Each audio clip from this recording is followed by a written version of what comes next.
Welcome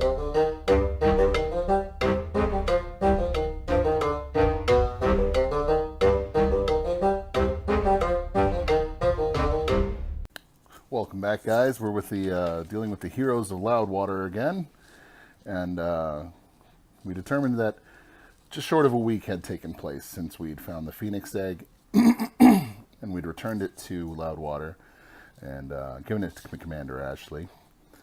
Presumably, he'd given it to the Gauntlet to put under safekeeping by some of Ashley's greatest men, and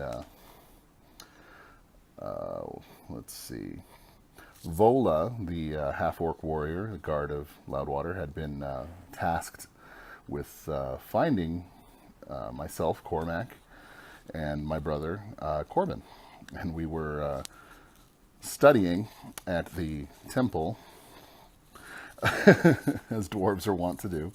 And she comes and finds us and directs us to the infirmary, where Ashley's asked us to meet him. And we come into the infirmary, and there's another man laying on a cot in these same orange robes that we had seen all of the bodies back at the temple adorned in.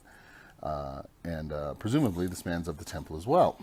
But he's pretty beat up, man. He's kind of on his last leg. So I cast Bless on him to try to give him aid. I cast aid. Try to heal him up some. Give him some extra life, some extra hit points. And he comes to, and he's kind of shaken and pretty beat up. And he introduces himself as, I actually have notes, Megalith, this human named Megalith.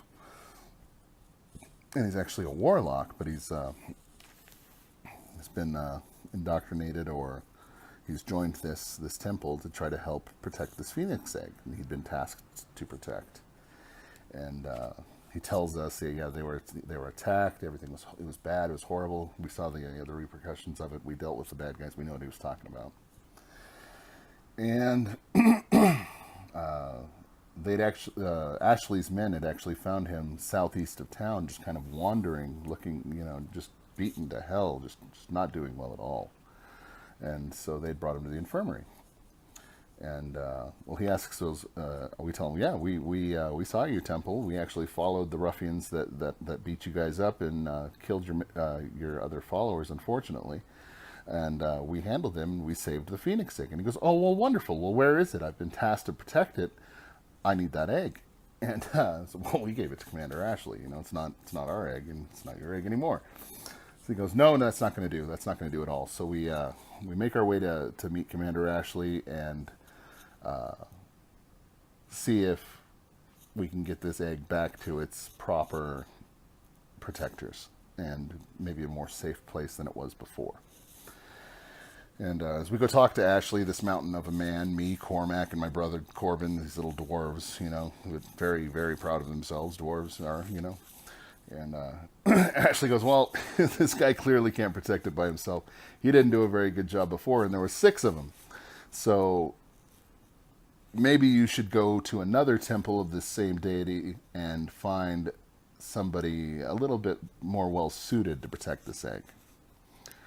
So we say, oh, that's absolutely, we agree.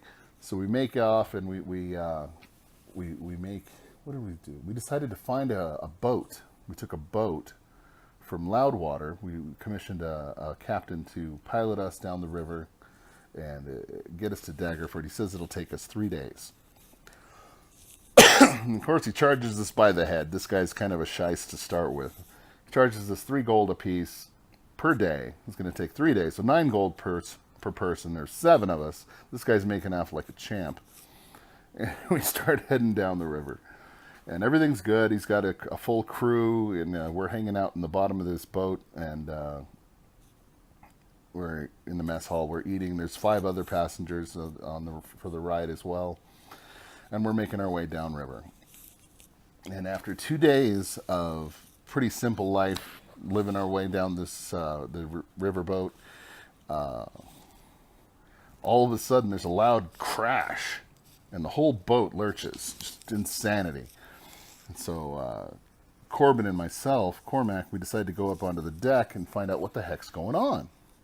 and it appears the boat has been run aground. We don't see any of the captain's crew, and we turn around to the wheelhouse to see where if the captain's there, and sure enough, he's up there. And we get up there, and he's just acting weird. And I didn't write down how it took place, but I believe Corbin and him spoke for a few rounds, and I can't remember if Corbin attacked him or suddenly he attacked Corbin. But suddenly, he's got Corbin up off the ground, and he's smashing him into this wall. And I'm like, well, that's just not going to do. We can't have that. So I take my warhammer and I smash it on the deck to try to get the attention of the rest of my party below. And we start attacking this captain. And man, he's fighting pretty hard. But he didn't draw a sword on us. He didn't pull a blunderbuss or anything like that. He's just fighting us. And it just seems odd, man. Something's weird about this captain because he's taking some damage as well. I mean, I laid some good hits into him, and Corbin's no slouch. He's smacking the hell out of him. And so by then, the rest of the party had made their way up on deck. And little had we noticed, and in fact, even Meglif had made it all the way up to the wheelhouse as well to help us with the captain. When the rest of the party has been harangued on the deck by 4 goblins that must be in league with this quote-unquote captain. And so combat ensues, and they're fighting the rogues, and Wolle are fighting the goblins down on the deck, while Corbin, Cormac, myself, and Megalith are fighting the captain up in the wheelhouse. And it goes well. And we end up taking a couple of hits, but we take the captain down. They deal with the goblins relatively easily. In fact, I believe even the last one just ran because he was just a scared little goblin. And we figure out, well, this is freaking weird, because after the captain goes down, he doesn't look human anymore. He kind of transforms into this strange blue humanoid. And Cormac, no idea what he's looking at. This is the strangest thing ever. And so, well, we realize, okay, so we've got these goblins taken care of. The other one ran off. We've got 5 passengers on board. We still need to get to Loudwater. There's a time thing going on here, because if we don't get to Loudwater and back within 12 to 15 days, this phoenix egg could hatch in Loudwater, and who knows what's going to happen there. So we decide to camp for the night, because it's getting kind of late in the day, and I don't want to be taking these civilians through the woods and down the river on foot in the dark. So yeah, we make camp for the night. Corbin whips up some food because he's an excellent cook, and we rest for the night. And let's see. Come morning, we start to hear. We go out onto the deck, and whoever had I believe it was myself that had the last watch, start to see some lights in the distance as it moves towards us down the river, and it's a patrol boat of some sort. I can't identify it from here, so we wait, and we'll see what happens in the next video. Thanks for watching. If you like what you saw, comment, like, and subscribe below. Help spread the word about Tef's Tavern if you like us. And thank you so much for watching.